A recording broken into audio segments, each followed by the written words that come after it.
दोस्तों, स्वागत है आप सभी लोगों का राजस्थान एकेडमी पर। मैं परवीन सिंह आप सभी लोगों के साथ में। जैसा कि आप सभी लोग जानते हैं, लगातार रीट के लिए, सीईटी एग्जाम के लिए, एलडीसी के लिए, वनपाल के लिए, सभी एग्जाम्स के लिए मैथ की क्लासेस कंटिन्यूसली लेकर के आ रहा हूं।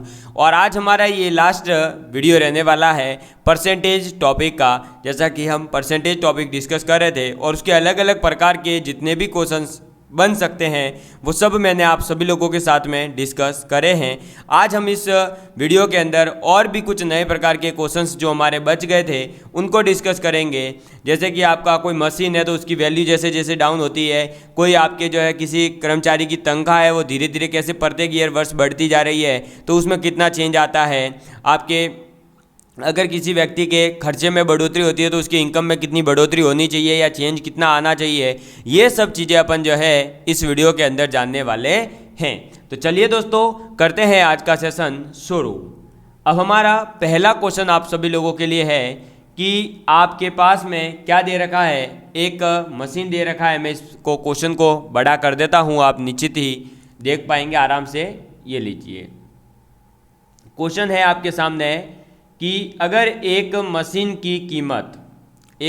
की कीमत हर वर्ष उस वर्ष की आरंभिक कीमत की 10% की दर घटने लगती है। ये कह रहा है कि कोई एक मशीन है जो प्रत्येक वर्ष, पहले अगर 100 रुपये थी तो उस वर्ष के एंड में आते आते यानी 1 जनवरी को अगर 100 रुपये है तो 31 दिसंबर तक तो कितनी हो जाती है, 90 रुपीज़ हो जाती है, यानी 10% की दर से घट रही है।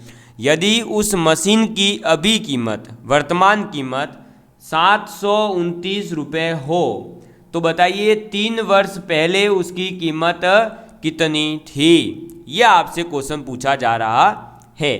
ठीक है, अब इस क्वेश्चन को मैं करने के लिए 2-3 तरीके आपके सामने यूज करने वाला हूं। आपको जो तरीका पसंद आए आप उस तरीके को यूज कर सकते हो। सबसे पहले मैं ये क्वेश्चन आपको करके दिखाऊंगा, उसके बाद मैं आपको आगे के क्वेश्चन करने के लिए दूंगा। तो आप आंसर के लिए लिखिएगा अपनी कॉपी के अंदर, इसी प्रकार से नोट्स बनाइएगा, क्वेश्चन लिखिएगा फिर आंसर। देखो, मान लीजिए मशीन की कीमत है 100 रुपये। कितनी? मशीन की कीमत जो है वो आप मान लीजिए कि 100 रुपये है। क्लियर है बात? समझ में आ गई बात? भाई 3 साल पहले जो कीमत इसने पूछी है वो अपन ने कितनी मान ली, 100 रुपये। ठीक है, 3 साल पहले 100 रुपये मान ली।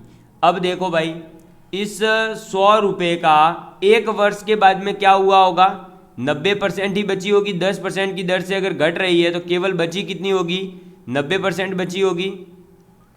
फिर ये 1 साल की बात हुई।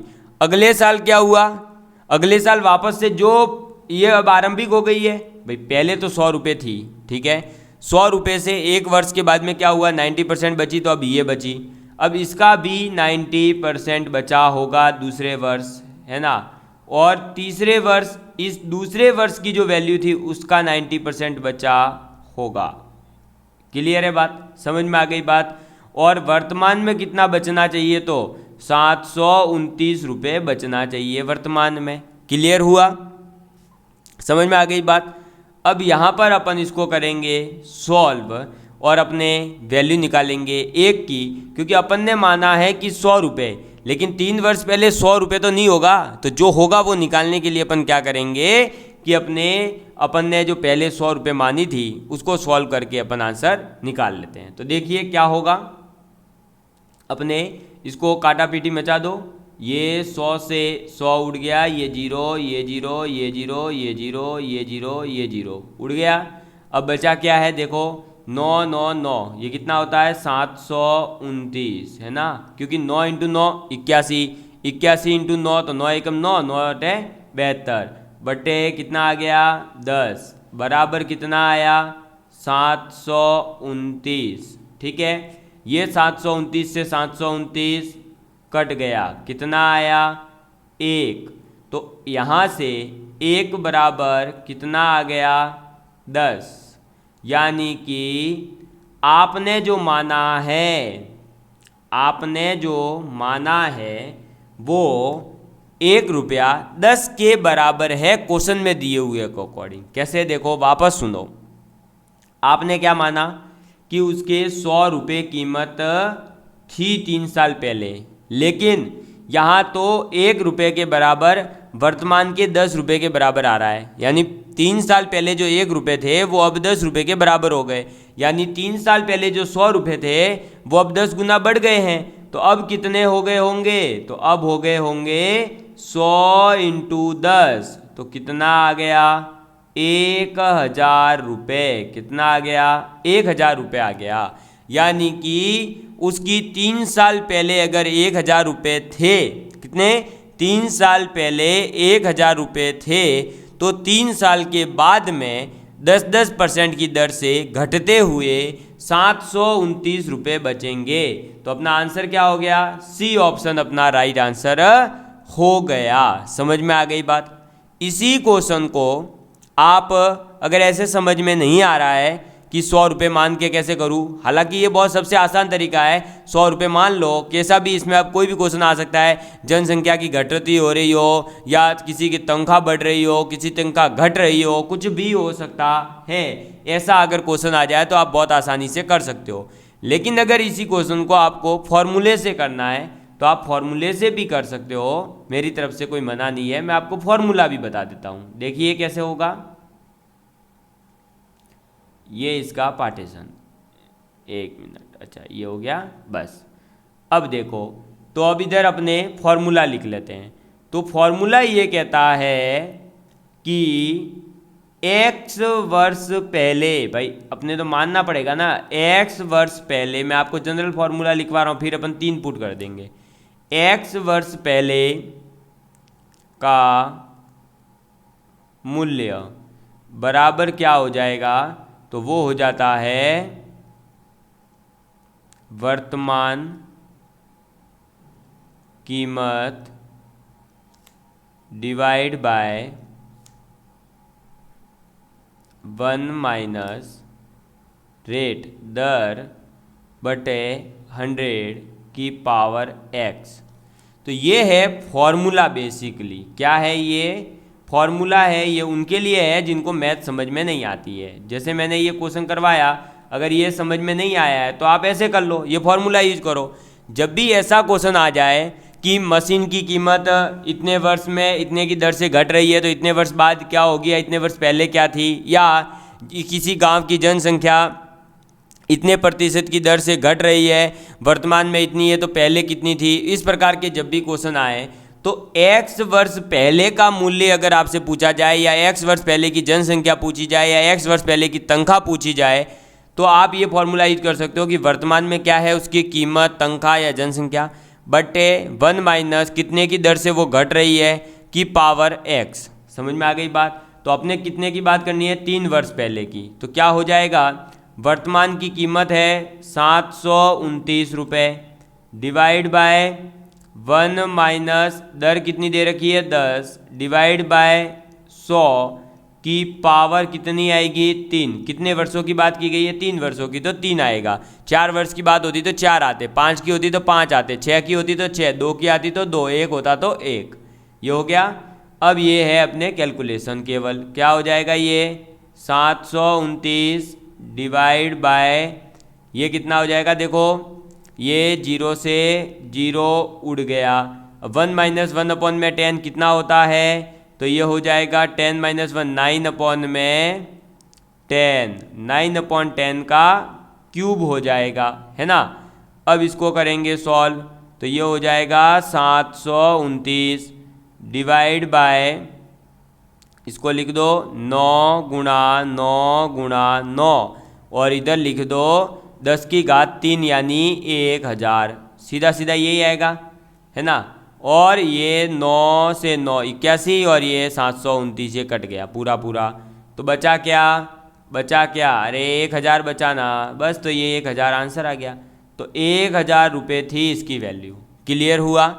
अब ये तो 2 मेथड हो गए सीधे सीधे से, है ना। जिसको समझ में आ गई मैथ उसके लिए ये पहला मेथड है, जिसको नहीं समझ में आया वो ये मेथड यूज करो। अब सर तीसरा मेथड बताओ, मेरे को तो ये दोनों ही समझ नहीं आए। तो तीसरा मेथड है ऑप्शन लेके एक एक ऑप्शन चेक कर लो, 10% की दर से घटाते जाओ। 3 साल के बाद में जो वैल्यू आनी चाहिए 729, वो इसमें से किस ऑप्शन से आ रही है, जिससे भी आ रही हो वो ऑप्शन आपका सही हो जाएगा। क्लियर हुई बात, समझ में आ गई बात। तो ऐसा क्वेश्चन आपसे पूछा जाता है। ये मशीन वाले जो क्वेश्चन है या आपसे जनसंख्या वाले इसी टाइप के क्वेश्चन बनाए जाते हैं और वो पूछे जाते हैं। ठीक है, चलो भाई अब बढ़ते हैं अपने आगे की ओर। नेक्स्ट क्वेश्चन है आप लोगों के लिए और ये आपको खुद को सॉल्व करना है। पहले क्वेश्चन क्या कह रहा है देखिएगा कि पहले दिख भी नहीं रहा होगा ना, तो बड़ा करते हैं। लो भाई, ये लो, अब तो दिख रहा है। ये लीजिए क्वेश्चन आपके सामने। क्वेश्चन कह रहा है कि वर्ष 2008 में 31% कर्मचारियों ने कर का भुगतान किया, है ना। जो टैक्स होता है ना अपने, वो 31%, 31% ने टैक्स पे कर दिया है 2008 के अंदर। ठीक है, अब कर न देने वाले शेष कर्मचारी केवल कितने हैं, 20,700। यानी 2008 के अंदर 31% लोगों ने कर दे दिया, टैक्स दे दिया, और 20,700 लोगों ने कर नहीं दिया है। तो बताइए कि कर्मचारियों की कुल संख्या कितनी, यानी कर्मचारी टोटल है कितने ऑफिस के अंदर, इस टाइप का मान लो। या आप पूरे किसी राज्य के अंदर मान सकते हो कि भाई एक राज्य के अंदर टोटल कितने कर्मचारी है, उसमें से अगर 31% ने दे दिया है और 20,700 ने नहीं दिया है। ये दो इन्फॉर्मेशन आपको दी है और आपसे पूछा है कि कर्मचारी टोटल कितने हो जाएंगे। ये क्वेश्चन करिएगा आप जल्दी से। ये लीजिए टाइमिंग स्टार्ट आपके लिए, करो इस क्वेश्चन को जल्दी से जल्दी। बहुत ही आसान सा क्वेश्चन है और बहुत ही सिंपल क्वेश्चन है। एक छोटा सा दिमाग लगाना है। मैंने आपको जो चीज़ पहले परसेंटेज पढ़ाने से पहले बताई थी, वो कॉन्सेप्ट अगर किसी को पता है तो इजीली इस क्वेश्चन को कर सकता है। अब और तो मैं क्या बोलूँ, करो इसको। बहुत आसान क्वेश्चन है, बहुत ही ज़्यादा आसान है। जीवन में बैठे रहने से कुछ नहीं मिलता, हमें अपने हिस्से की चीज़ें छीननी पड़ती है। बिना चले और बिना लड़े न तो जीवन जिया जा सकता है दोस्तों, और न ही जीता जा सकता है। तो जीवन में किसी भी चीज़ को हासिल करना है, कुछ भी पाना है, तो मेहनत करनी पड़ेगी, संघर्ष करना पड़ेगा। और जितना अच्छा संघर्ष होगा उतना ही अच्छा सफलता को जो है उसको एक महसूस करने का मज़ा होगा। चलो अब करिए ये क्वेश्चन अपना, यहाँ पर समाप्त होता है टाइमिंग। मैं आपको ये बताता हूँ, देखिए कैसे करेंगे। बेसिकली इसने बोला है कि 2008 में 31% ने कर दे दिया। देखो ऑब्वियस सी बात है दोस्तों, भाई कर्मचारी होंगे कितने, मान लो 100%, है ना भाई। परसेंटेज में तो 100 मानते हैं, तो 100% मान लिया। 100% में से अगर 31%, कितने 31% ने टैक्स पेयर है, टीपी यानी टैक्स पेयर, टैक्स दे दिया है, उन्होंने भुगतान कर दिया है, तो बताओ बचे कितने, बताओ कितने बचे। अरे भाई 100 में से 31 गए तो बचे कितने, ऑब्वियस सी बात है 69% लोग बचे, है ना, जिन्होंने क्या करा, टैक्स पे नहीं किया है, यानी कि TPN, टैक्स पेयर नॉट पे। और टैक्स पेयर है कितने, जिन्होंने टैक्स पेयर दे दिया है वो है 31%। संख्या में इसने क्या बोला कि 20,700 लोगों ने पे नहीं किया है, तो ये 69% जो है ये उसी के तो बराबर होगा। ये क्या 20,700 के बराबर हुआ या नहीं। देखो भाई आपके 100% 10th के अंदर मान लो किसी के बनते हैं, इसका मतलब उसके 600 नंबर आए थे। किसी के 50% बने, इसका मतलब उसके 300 नंबर आए थे। तो क्या हुआ, 50% का मतलब जितने नंबर आए हैं वो जितने थे उसके आधे हैं। तो वैसे ही यहाँ पर है कि 69% का मतलब है जिन्होंने पे नहीं किया। तो पे नहीं करने वाले लोग कितने हैं, 20,700। तो प्रतिशत में तो 69% हो गया और संख्या में हो गए 20,700। अब मैं यहाँ पर 1% की अगर वैल्यू निकाल लूँ तो मुझे 100% निकालने के लिए क्या करना पड़ेगा, 100 का मल्टीप्लाई। चलो ये दोनों इक्विवेलेंट रख दिए। यहाँ से मेरे को 1% की अगर वैल्यू निकालनी है तो मैं क्या करूँगा, केवल और केवल 20,700 के अंदर डिवाइड कर दूंगा 69 का, है ना। बस। और 69 का डिवाइड करूँगा तो कितनी बार होगा, अरे 3 बार ही तो होगा। देखो 6 तिया 18 यानी 180 और 9 तिया 27, ठीक है। तो 27 और 180 कितना होता है 207 यानी 3 बार जाएगा। तो 1% बराबर कितना आया 300। 1% की वैल्यू कितनी है 300 कर्मचारी। यानी अगर कहा जाए कि 1% कर्मचारी है, इसका मतलब 300 कर्मचारी है संख्या में। तो बताओ 100% कर्मचारी का मतलब कितना हुआ, तो 300 गुणा 100 है ना भाई। 1% का मतलब 300, तो 100% का मतलब 100 से दोनों तरफ गुणा करेंगे। इधर भी कर देंगे 100 से गुणा और इधर भी कर देंगे 100 से गुणा। तो ये कितना हो गया 300 इंटू 100 30,000 हुआ या नहीं 30,000। बस तो फिर ये 30,000 आपका आंसर है। ऑप्शन कहाँ दिख रहा है आपको, ऑप्शन नंबर सी 30,000 विद्यार्थी कर्मचारी है टोटल, जिसमें से 20,700 ने तो टैक्स पे कर दिया था और बचे हुए 9,300 जो लोग थे उन्होंने पे नहीं किया था। क्लियर है, समझ में आ गई बात। कितना अच्छा क्वेश्चन था, लेकिन केवल लैंग्वेज का एक जो है यहाँ पर फर्क था। अगर लैंग्वेज समझ में आ गई तो क्वेश्चन आसानी से हो जाता। चलिए बढ़ते हैं नेक्स्ट क्वेश्चन की ओर। नेक्स्ट क्वेश्चन है वोटों से संबंधित। मैंने आपको ये समझाया भी है, ये आरआरबी ने पूछा हुआ क्वेश्चन मैंने उठाया है। इस क्वेश्चन को आप जल्दी से सॉल्व करेंगे। ये लीजिए आपके सामने है, मैं क्वेश्चन समझा देता हूँ कि क्या कह रहा है। 2 उम्मीदवार है, ठीक है, ये मैंने पहले भी बोला है। अगर बोला नहीं भी जाता है तब भी आपको यही मान के चलना है कि 2 ही है उम्मीदवार। एक उम्मीदवार जो है वो कुल वैध वोटों का 55% प्राप्त करता है, ठीक है। टोटल जो वैलिड वोट है उसका 55% और 20% वोट अवैध है यानी इनवैलिड हो गए थे। यदि वोटों की कुल संख्या 7500 थी तो दूसरे उम्मीदवार को वैध वोटों की संख्या होगी। तो जो दूसरा उम्मीदवार है, जो सेकंड कैंडिडेट है, उसको जितने वोट मिले उसके अंदर वैध वोट कितने थे यानी वैलिड वोट उसको कितने मिले, ये आपसे पूछा जा रहा है, ठीक है। चलिए करिए इस क्वेश्चन को, आपके लिए समय होता है स्टार्ट। करो, 1 मिनट का समय है, आराम से करिए इस क्वेश्चन को, जल्दी से जल्दी पटाइए, करिए भाई करिए। और ये भी क्वेश्चन ठीक जो पीछे अपन ने क्वेश्चन करा उसी के कॉन्सेप्ट पर बेस है। ज़्यादा कोई जो है इसमें ऐसा नहीं है कि भाई कोई कॉन्सेप्ट लग रहा है ओहो रॉकेट साइंस लग रही है, नहीं, बहुत आसान सा क्वेश्चन है। अगर समझ गए तो बहुत मज़ा आएगा आपको। करो इस क्वेश्चन को।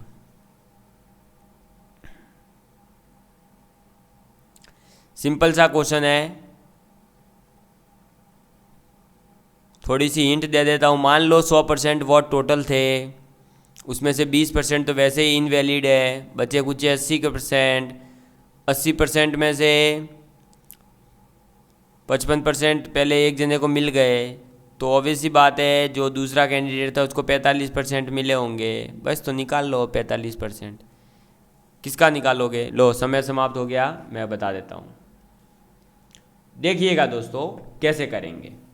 बेसिकली सबसे पहले आप मान लो, सबसे पहले आप क्या मानोगे 100% वोट थे, है ना, और ये 100% वोट दे रखे हैं 7500 के बराबर, ठीक है।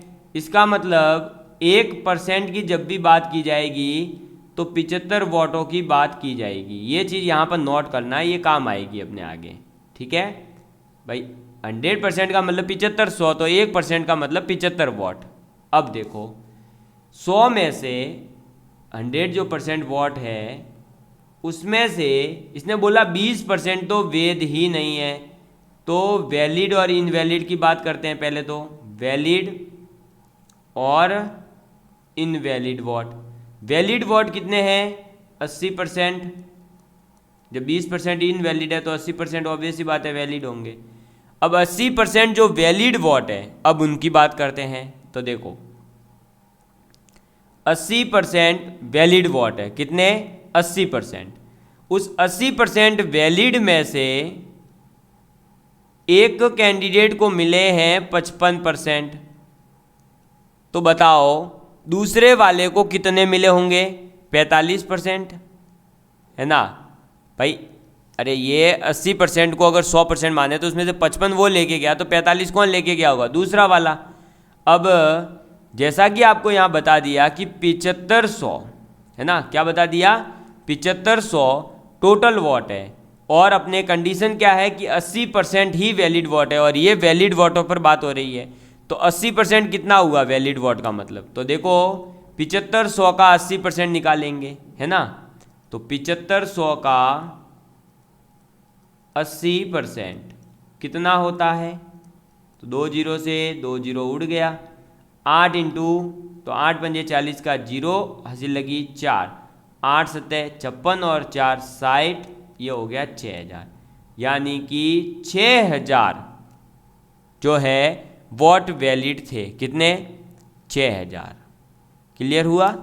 अब इस 6000 में से 55% एक कैंडिडेट को मिले, दूसरे को 45 मिले, तो बस अब सीधी सी बात है, 6000 अगर 80% के बराबर है तो इस 6000 में से 45% इसका आंसर हो गया।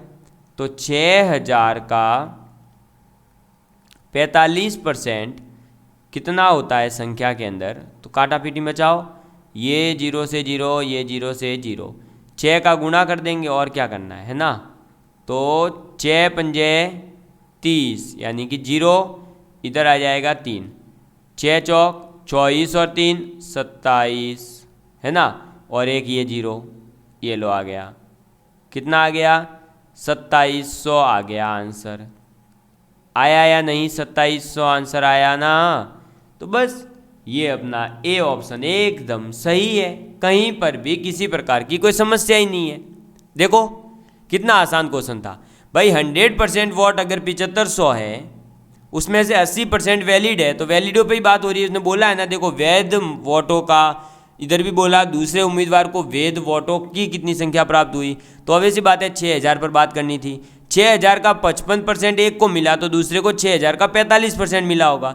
6000 का 45% होता है 2700, तो ऑब्वियस सी बात है दूसरे कैंडिडेट को 2700 मिला, तो पहले वाले को कितना मिला होगा? तो 6000 में से 2700 गया तो कितना बचा? 3300। तो ऑब्वियस सी बात है कि एक कैंडिडेट को 3300 वोट मिले और एक को 2700 मिले।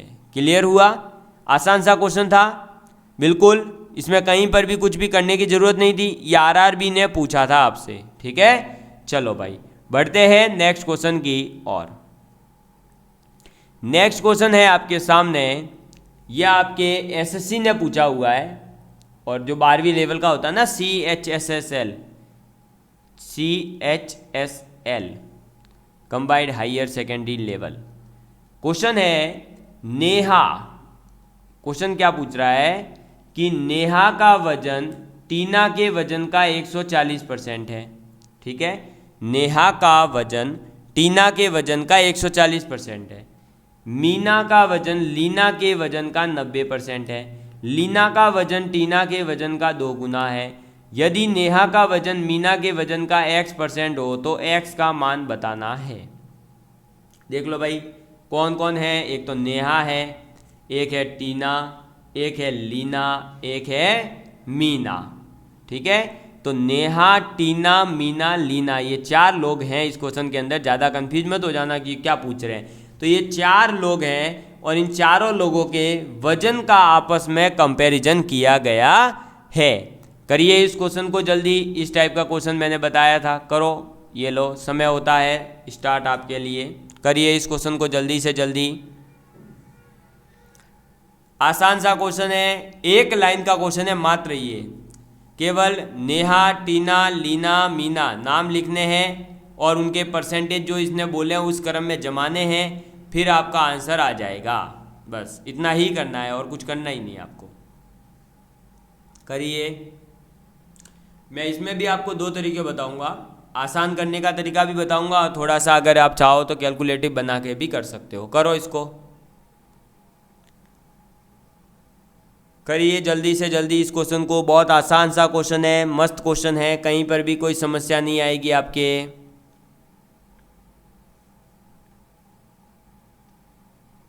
करिए।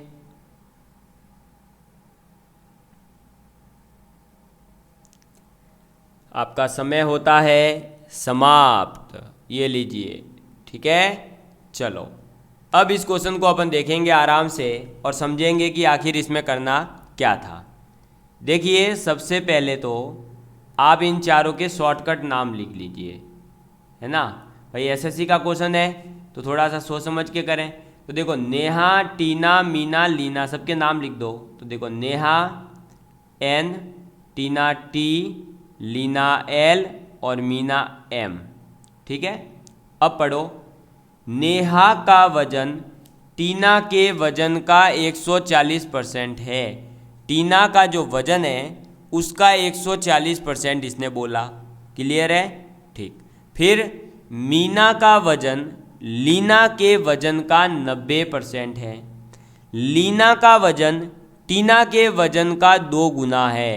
तो देखो एक तो बोला नेहा का वजन टीना के वजन का 140%, ठीक है। फिर बोला मीना का वजन लीना के वजन का 90%, लीना का वजन टीना के वजन का 2 गुना।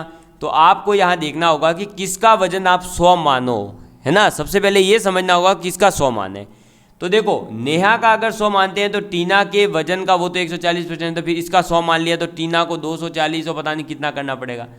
मीना का वजन लीना के वजन का 90% है।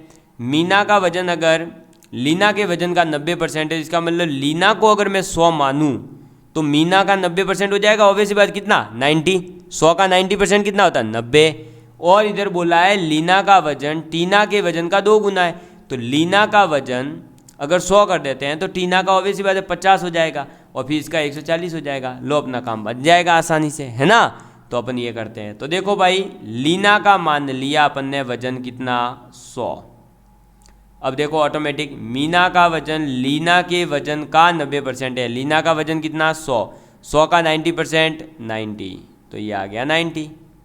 अब लीना का वजन टीना के वजन का 2 गुना है। लीना का वजन टीना के वजन का 2 गुना है। तो 100 किसका 2 गुना होता है, 50 का। तो 50 टीना का होगा, ऑब्वियस ही बात है। फिर नेहा का वजन जो है वो टीना के वजन का 140% है। क्या बोला है, टीना के वजन का 140%। तो 50 का 140% कितना होगा, 50 का 140% कितना होगा, ऑब्वियसली बात है 70 होगा। क्यों 70 होगा भाई, 100 का 140% कितना होता है, 140। तो 50 का कितना हो जाएगा, 140 का। देखो 100 का आधा कर, 100 का 140% 140। इधर देखो इस चीज़ को समझो, इधर 100 का 140% होता है 140, है ना। इधर अगर मैं आधा कर रहा हूँ तो इधर भी तो आधा होगा। तो ऑब्वियस ही बात है जब 100 का 140% 140 होता है तो 50 का 140% कितना होगा, 70 होगा। इसलिए मैंने यहाँ लिख दिया 70। और अगर आप चाहो तो निकाल भी सकते हो। कैसे निकालोगे, तो 50 इंटू 140/100, 0 से 0 0 से 0, 14 पंजे 70 आ गया। ये हो गया कंप्लीट। अब देखो भाई, अब क्या करेंगे, अब करेंगे सॉल्व। इधर देखो कि एक एक जीरो सब जगह से उड़ सकता है, तो उड़ा दो। 0 0 0 0, कितना रेशियो बन गया, तो रेशियो बन गया 7 5 10 9, ये रेशियो आ गया। बस अब अपना सॉल्व हो गया है क्वेश्चन, तो क्वेश्चन सॉल्व हो गया है, ये रेशियो आ गया अपने पास में।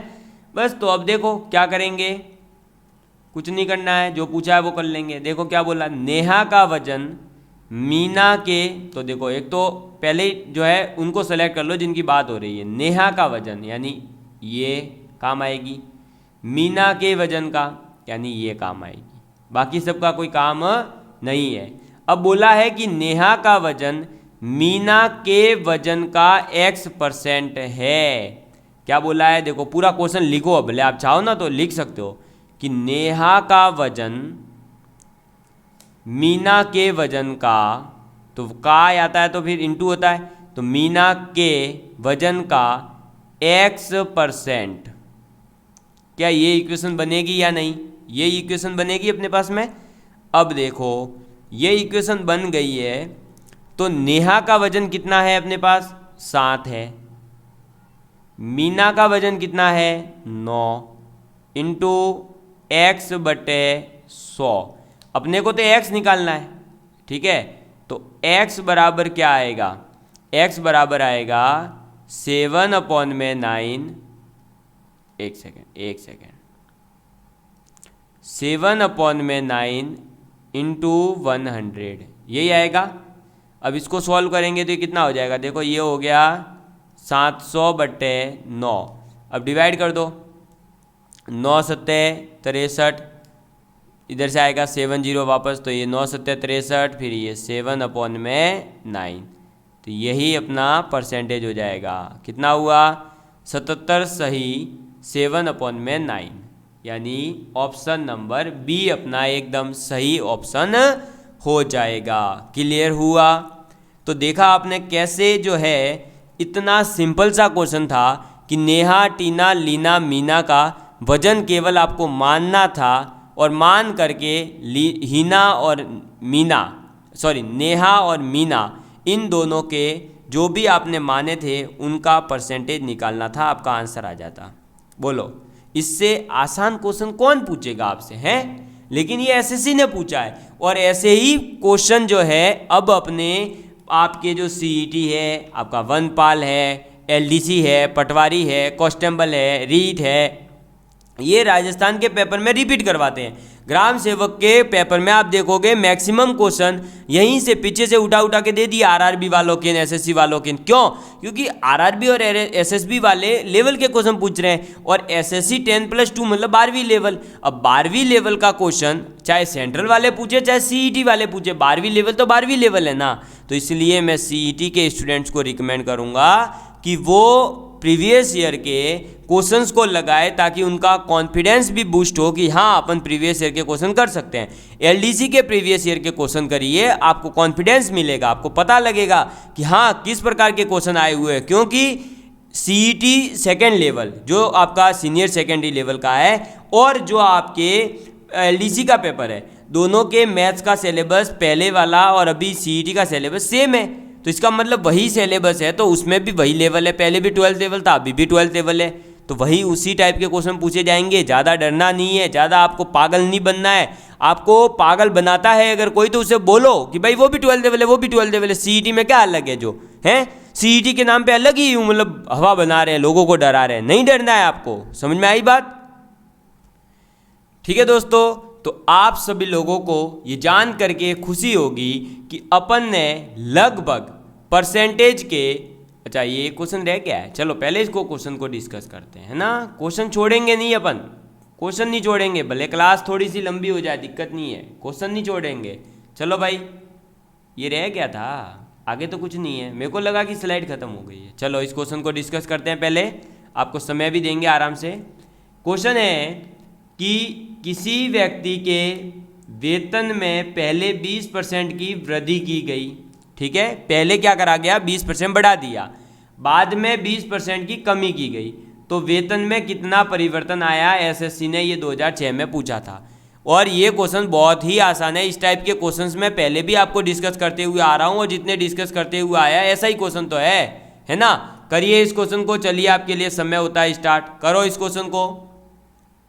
किसी भी व्यक्ति के वेतन में पहले 20% की वृद्धि करवा दो, है ना, जो भी आपके मानना है वो मान करके उसका 20% बढ़ा दो, फिर जितना बढ़ करके सैलरी बना उसमें 20% वापस कम कर दो, कितना परसेंटेज कमी आएगा? हाँ, इसका आंसर ये कभी मत देना कि न तो कमी होगी न वृद्धि होगी, नहीं, ये गलत होगा, ये ऑप्शन तो है ही नहीं। अब 3 ही ऑप्शन बचे हैं आपके, लो ठीक है। मैं अभी बताता हूँ कि ये मैंने क्यों बोला, सर ये आपने ऑप्शन कैसे कट कर दिया, मैं बता रहा हूँ, है ना। हालांकि ये मुझे पता था कि कुछ स्टूडेंट इसी को टिक करेंगे, मुझे नहीं बताना चाहिए था। बहुत सारे बच्चे तो इसी को टिक करके फिर बोलते सर देखो मैंने ये सही किया, हालांकि ये गलत होता, पर कोई नहीं, पहले ही मैंने बोल दिया कि ये तो है ही नहीं, ठीक है। तो इस ऑप्शन के पीछे तो टाइम वेस्ट करना ही नहीं। अब करो इस क्वेश्चन को, फिर मैं इसमें भी आपको ट्रिक बता के जाऊंगा। ये लीजिए, समय समाप्त। देखो भाई इसको भी आप ठीक उसी प्रकार करिए जैसे अपन ने पहले वो मशीन वाला वगैरह करे ना, वैसे ही। देखो 100 रुपये वेतन मान लो व्यक्ति का, क्या दिक्कत है ना। 100% में पहले 20% की वृद्धि करवा दो। बताओ 100 में 20% बढ़ाओगे यानी कितना हुआ, 100 का 20% 20 होता है, तो 20 रुपये और बढ़ गए, यानी अब उसका वेतन कितना हुआ, 120 रुपये हो गया। पहले 100 रुपये था, 20% मैंने बढ़ा दिया तो कितना हो गया, 120 रुपये हो गया। क्लियर है। अब मैंने क्या करा, 20% घटा दिया। क्या कर दिया, 20% घटा दिया। इसका मतलब क्या हुआ, 120 का 20% घटाना है, तो 120 का 20% कितना होगा वो निकाल लो। लो इधर देखो, ये 0 से 0, ये 0 से 0, कितना हो रहा है, 24। इसका मतलब 24 कम कर दो, है ना।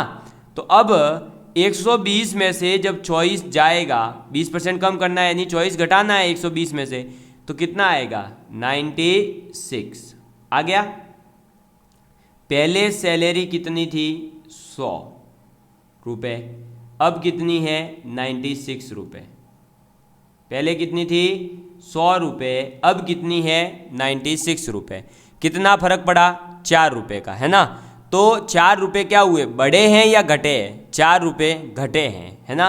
और 100 का 4% यानी 100 के 4 रुपये का मतलब क्या हुआ, 4%, तो 4% सैलरी घट गई, यानी ऑप्शन नंबर ए, 4% की कमी आई है उसके वेतन में। समझ में आई बात।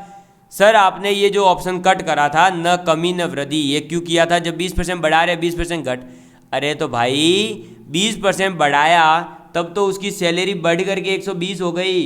अब 20% जो कम होगा वो तो 120 का 20% कम होगा ना, 100 का 20% थोड़ी कम होगा जो ना बढ़ेगा ना घटेगा। अगर ये बोला जाता कि पहले जो सैलरी थी उस पर 20% बढ़ाया और उसी सैलरी पर 20% कम किया तो कोई फर्क नहीं पड़ता। क्यों, 100 रुपये थी, 100 रुपये का 20% बढ़ा दिया यानी कितनी हो गई, 120। अब जो पहले 100 रुपये थी उसमें से वापस उसने क्या बोला, उसी में 20% कमी कर दी, यानी कितनी कर दी, 80 कर दी। तो अल्टीमेटली जो 20 रुपये बढ़ गए थे 120 हो गए थे, अब उसने 20% कम कर दी, वापस 80% पे भेज दिया, 80 रुपये हो गए। वापस से वही बात आ गई, 20 बढ़े थे वो 20 घट गए। समझ में आई बात।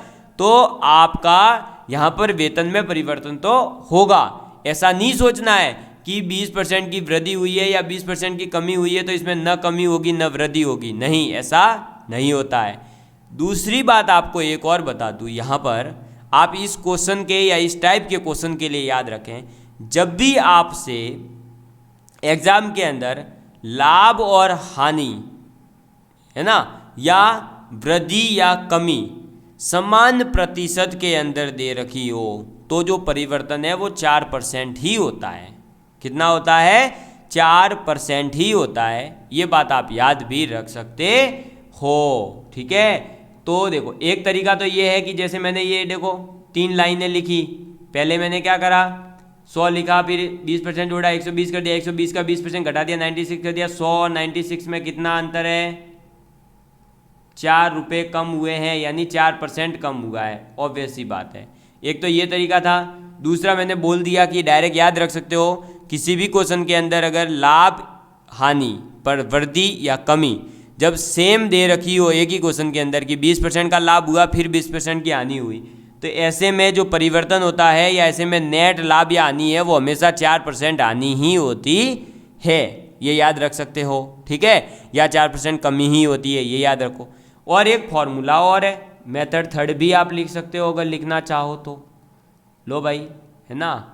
तो वो ये कहता है कि प्रतिशत प्रभाव, हालांकि ये फॉर्मूला फिर आपके सेम परसेंटेज की जगह कहीं पर भी यूज कर सकते हो। और प्रतिशत प्रभाव ये कहता है कि 100 प्लस माइनस ए इंटू 100 प्लस माइनस बी, ठीक है, बट्टे 100, ठीक है। अब देखो इस क्वेश्चन को कैसे करेंगे। तो इसने क्या बोला, 20% की वृद्धि यानी 100 प्लस 20। भाई ऑब्वियस ही बात है, देखो मैं यहाँ लिखवा भी देता हूँ। हालांकि जब प्लस है इसका मतलब हुआ वृद्धि और लाभ हानि वाले टॉपिक में लाभ, क्योंकि आगे इसी टाइप के क्वेश्चन लाभ हानि में भी देखने को मिलते हैं। और माइनस का मतलब है कमी या फिर हानि, ठीक है। तो अब 100 वृद्धि हो रही है तो 20% वृद्धि करो पहले, तो फिर क्या बोला 20% की कमी, तो ये हो गई 20% माइनस बटे 100। अब ये कितना हो जाएगा, देखो ये हो गया 120 इंटू 80 बटे 100। ठीक है, काटेंगे 1 0 1 0 1 0 1 0, कितना आ गया, तो ये आ गया 96। तो पहले आपका जो 96 आया है इसको आप क्या करोगे, ये तो पड़ा प्रभावित होकर के कितनी सैलरी हो गई 96, पहले कितनी थी, तो वही करोगे आप परसेंटेज कमी के लिए, क्या करोगे परसेंटेज कमी के लिए 100 में से 96 घटा दोगे, तो 4% जो आएगा या जो भी डिफरेंस आएगा इधर बाद में अगर ऐसा हो जाए कि कोई और परसेंटेज आ रहा हो भाई 30% की वृद्धि और 20% की कमी, तो क्या होता 30% वृद्धि यानी 130, 20% कमी यानी 80, तो 130 इंटू 80 बटे 100 यानी 13 इंटू 8, सीधा सीधा कर देते 13 इंटू 8, तो 13 8 कितना हो जाता, अरे 13 8 कितना होता है 104, 13 में 117, 13 था 130, तो 13 8 104 यानी कि 104 और 100 माइनस 104 यानी आ जाता कितना, अरे भाई कितना हो जाता, ऑब्वियसली बात है 100 से 104 यानी 4% वृद्धि हुई है, माइनस का 4 माइनस आंसर आया है इसका मतलब लाभ हुआ है, प्लस आंसर आया नहीं हानि हुई है। ठीक है, समझ में आ गई बात। तो आपको ये वेतन परिवर्तन या लाभ हानि वाला या इसी टाइप का और कोई क्वेश्चन बनाया जाए तो आप ये फॉर्मूला यूज कर सकते हो, नहीं तो ये वाला जो मैंने ट्री डायग्राम एक लाइन में बनाया है वो कर सकते हो, या फिर जो मैंने बोला है कि लाभ और हानि जब एक ही क्वेश्चन के अंदर सेम प्रतिशत दे रखे हैं तो 4% ही कमी होती है या हानि होती है। ठीक है, चलिए दोस्तों अब मिलेंगे अपन अगली क्लास के अंदर एक नए टॉपिक के साथ में, तब तक के लिए bye bye, love you all of you, please take care and please share with your friends. जय हिंद, जय भारत।